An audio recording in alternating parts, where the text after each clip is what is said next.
রবিবার Tripura electronics media সোসাইটির পঞ্চম রাজ্য সম্মেলন অনুষ্ঠিত হয়। আগরতলা প্রেস ক্লাবে উপস্থিত ছিলেন রাজ্যসভার সাংসদ রাজীব ভট্টাচার্য, মেয়র তথা বিধায়ক দীপক মজুমদার, আগরতলা প্রেস ক্লাবের সভাপতি জয়ন্ত ভট্টাচার্য, বিশিষ্ট সাংবাদিক সানিদ দেবরায়, প্রণব সরকার এবং ইলেকট্রনিক্স মিডিয়া সোসাইটির সম্পাদক সুরজিৎ পাল সহ অন্যান্যরা।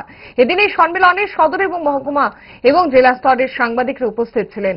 সাংবাদিকদের উদ্দেশ্যে সাংসদ রাজীব ভট্টাচার্য বলেন, মানুষ আপনাদের জন্য অপেক্ষা করছে, সমাজ আপনাদের দিকে তাকিয়ে আছে। আমাদের সরকার সমাজ পরিবর্তনের ডাক দিয়েছে, সেটা কি সরকার একা পারবে?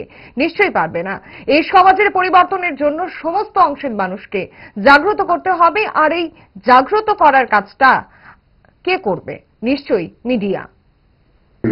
মিডিয়া চ্যানেল, যেটা আমরা সবাই জানি, অনেক মিডিয়া চ্যানেল। তার মধ্যে কিভাবে এই সংবাদ পরিবেশনের মাধ্যমে সমাজকে পরিবর্তন করা যায়, সেটা তার যে চিন্তা শক্তি, এই চিন্তা শক্তির মধ্যে লুকিয়ে থাকে।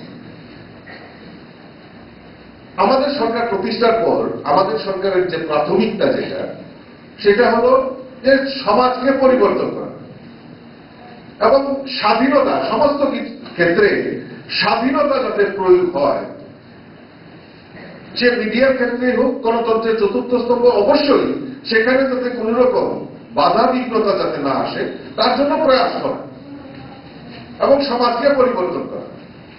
সরকার সমাজ পরিবর্তনের জন্য আহ্বান করেছেন, ডাক দিয়েছেন, কিন্তু সরকার কি একা পারবে? নিশ্চয়ই পারবে না। এই সমাজকে পরিবর্তনের জন্য সমাজের সমস্ত মানুষকে জাগ্রত করতে হবে, আর এই জাগ্রত করার কাজটা কে করবে? নিশ্চয়ই মিডিয়া।